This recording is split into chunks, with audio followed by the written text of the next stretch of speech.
적어도 로봇 하면 우리가 누구나 다 공통적으로 그래 저건 로봇이다 라고 어그리를 할 수 있는 세 가지 기능이 있습니다. 그 기능이 밑에 보이시는 것처럼 첫 번째는 느끼는 것, 즉 뭔가를 외부에서의 변화를 감지할 수 있는 센싱 기능이 있는 것을 저희들이 로봇의 한 기능이라고 얘기합니다.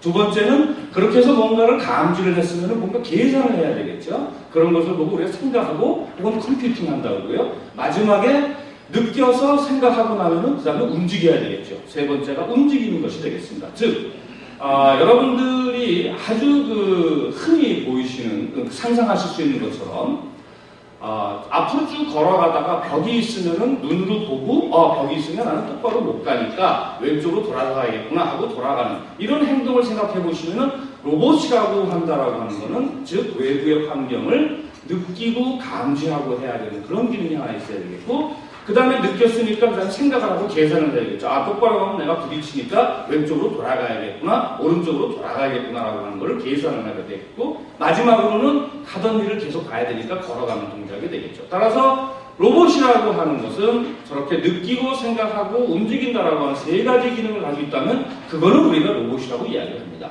1921년도에 체코의 극작가 카렌 차펙이라고 하는 카렌 차펙이 쓴 희곡 로즘의 유니버설 로봇이라고 하는데 처음 나왔습니다. 저 로보타라고 하는 말은 체코 말로써 힘든 노동이라고 하는 뜻을 뜻한답니다.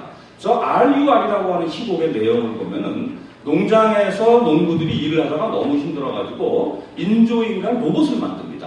그래서 그 로봇으로 하여금 대신 일을 시키게 한 다음에 자기는 계속 놀죠. 편하게 노니까 로봇들이 힘든 일을 하다가 이 로봇들이 자각기능이 생겨가지고 노조를 결성합니다. 그래서 노조를 결성해가지고 인간하고 대항을 합니다. 왜 우리만 일을 하고 니네들은 누구냐? 인간은 너희들은 우리가 만들었으니까 해야 되는 대로 해야지. 끊임없는 싸움을 하다가 결국은 인간이 만든 로봇들이 노조를 만들고 무기를 만들어서 인간하고 전쟁을 일으켜가지고 인간을 멸망을 시킵니다. 그 내용이 저 내용입니다. 그래서 사실 로봇이라고 하는 말 우리는 꿈이라고 생각하고 있었는데 그 어원을 생각해 보면은 사실은 그렇게 밝은 추억에서 시작된 것은 아닌 것 같습니다. 로봇이라고 하는 단어는 제가 말씀드리고자 하는 포인트는 두 가지인데요. 90년 전 이제 로봇이라고 하는 단어가 생긴 지가 100년도 채 안 됐습니다. 그 다음에 그 로봇이라고 하는 것이 자연스럽게 주변에서 볼 수 있는 어떤 환경에서 나온 제품 이런 개념이 아니라 인간의 상상 속에서 만들어진 창조물이다 라고 하는 것. 그래서 우리는 로봇이라고 하는 것에 대해서 누구나 다 각기의 꿈을 가지고 있는 것 같습니다. 처음부터 로봇이라고 하는 것이 저렇게 만들어졌기 때문에. 그 다음에 최초의 로봇이라고 하는 것, 저렇게 글 속에서 나온 것 이외에 최초의 로봇이라고 하는 것은 이제 세상에 나온 지가 50년밖에 되지 않았습니다.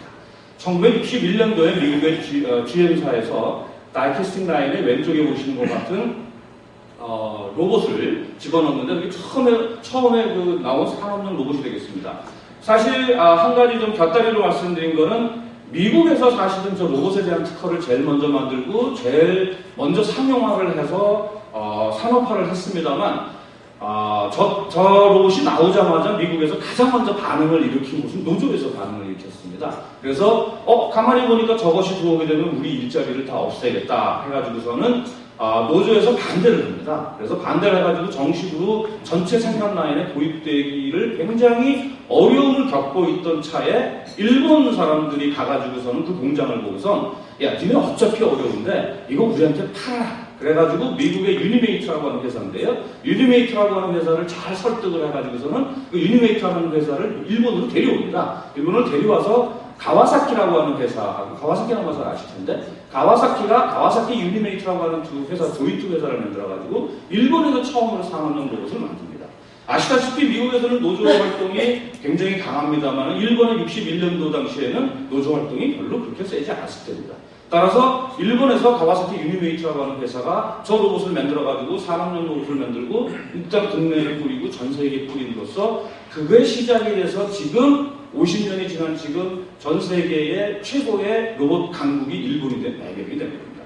따라서 저희들 흔히 광고에 나오는 얘기입니다만 순간의 선택이 영혼을 좌지우지한다는 말은 바로 이런 것도 하나가 이해가 되지 않을까 생각을 합니다.